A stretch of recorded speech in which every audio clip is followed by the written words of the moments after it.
In the 2010 midterm election, voters from all over the place gave President Obama what he himself called a shellacking. And oh boy, was it ever. You could be a total moron and get elected just by having an R next to your name, and that year, by the way, we did pick up a fair number in that category. Retaking control of the House of Representatives put me in line to be the next Speaker of the House over the largest freshman Republican class in history, 87 newly elected members of the GOP. Since I was presiding over a large group of people who'd never sat in Congress, I felt I owed them a little tutorial on governing. I had to explain how to actually get things done. A lot of that went straight through the ears of most of them, especially the ones who didn't have brains that got in the way. Incrementalism? Compromise? That wasn't their thing. A lot of them wanted to blow up Washington. That's why they thought they were elected. Some of them, well, you could tell they weren't paying attention because they were just thinking of how to fundraise off of outrage or how they could get on Hannity that night.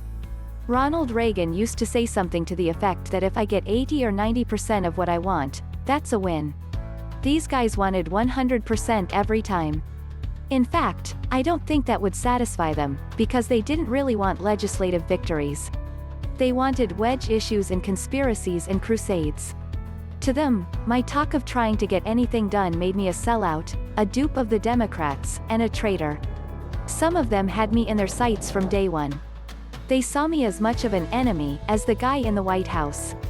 Me, a guy who had come to the top of the leadership by exposing corruption and pushing conservative ideas. Now I was a liberal collaborator. So that took some getting used to. What I also had not anticipated was the extent to which this new crowd hated, and I mean hated, Barack Obama. By 2011, the right-wing propaganda nuts had managed to turn Obama into a toxic brand for conservatives.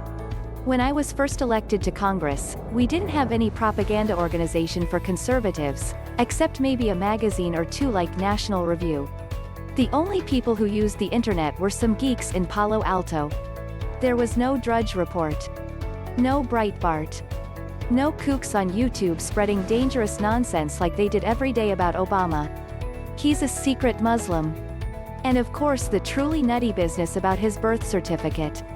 People really had been brainwashed into believing Barack Obama was some Manchurian candidate planning to betray America. Levin was the first to go on the radio and spout off this crazy nonsense. It got him ratings, so eventually he dragged Hannity and Rush to Looneyville along with him. My longtime friend Roger Ailes, the head of Fox News, was not immune to this. He got swept into the conspiracies and the paranoia and became an almost unrecognizable figure.